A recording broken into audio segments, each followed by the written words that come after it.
Hello and welcome to Coxie's Picks, and today we're celebrating Lady Locks for receiving 1,000 subscribers. Congratulations on passing that milestone. If you don't know who Lady Locks is, she's one of the admins that does the picking time where all the lock sporters get to meet and get to show off their skills. She's also a black belt lock picker, and so it's no surprise at all that she's got 1,000 subscribers, and she's very talented in the lock picking world. What she's asked us to do is pick a lock and at the same time talk about other channels that interest us. Well, one of my main interests on my channel is handcuffs, and so what I have here is a set of Bean Cobb handcuffs, which have got a lock on either side, as you can see, which is key orientated. And what's cool about these is they still have the patent date on them, and if I can get the camera to focus, you can make that out as 1899. So it's definitely a few months older than me. These are cool.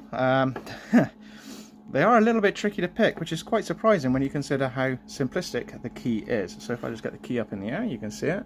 And all it is two little teeth just standing proud, which coincide with the actual bow mechanism. So let's get it open and let's have a look. And we can talk through the mechanism and how it works. So the first thing is the key goes in and it turns at 45 degrees. What that's doing is depressing two leaf springs out of the way and then resetting so that they no longer action on the cuff. The key can then be removed, and this is how it'd be transported by the officer at the time, so it'd be loose as it was in his pocket so that you could do rapid deployment. As you can see, we've got 1, 2, 3, 4, 5 positions all the way down to a really small wrist.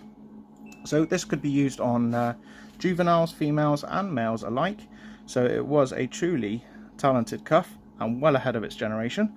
But as you'll notice, it's not a swing through design, it locks off with a finite end. So it didn't require double lock-in. To set the cuff, all the officer had to do was push this button in. So it just pushes it in like so. And then as the cuff goes in, it ratchets and it closes. So now that the cuff is on, all it would do would get tighter and tighter and tighter on the individual. They wouldn't be able to get out. So what we're going to do is we're going to pick this cuff using a deep hook. And what we've got to do is we've got to set both leaf springs before it will open.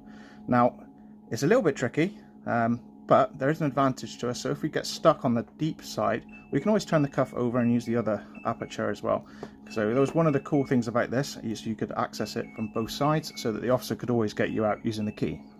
So let's go in. So what the first thing we need to do is we need to feel along this groove until we can find the opening. As soon as we find the opening, we're then going to reach down and we're going to twist the pick until we get the click, which is the leaf spring set. We're then going to turn this back, go back to the deep part of the cuff and reach for that small opening, and hopefully we'll find it. If not, we'll have to turn it around.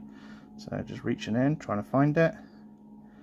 It's quite difficult to describe. It's kind of like a springy feel, but it's not at the same time.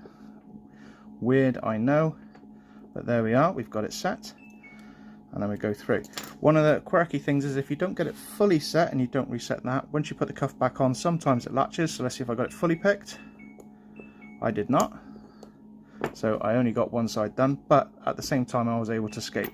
So this could be one of those moments like Houdini used to with these ones, is he'd half pick them and then he'd have the cuffs locked back up so that you could see through. I mean, obviously you could have just pushed the button, but there we are. So I know it's a little bit of a long video, and thank you very much for watching. Make sure that you pop over and say hello to Lady Locks, and go out and check out her channel, and if you can, join in on picking time, and 9 times out of 10 I pop in there as well to say hi. So thank you very much for watching, stay safe, and I'll see you in the next video. Goodbye.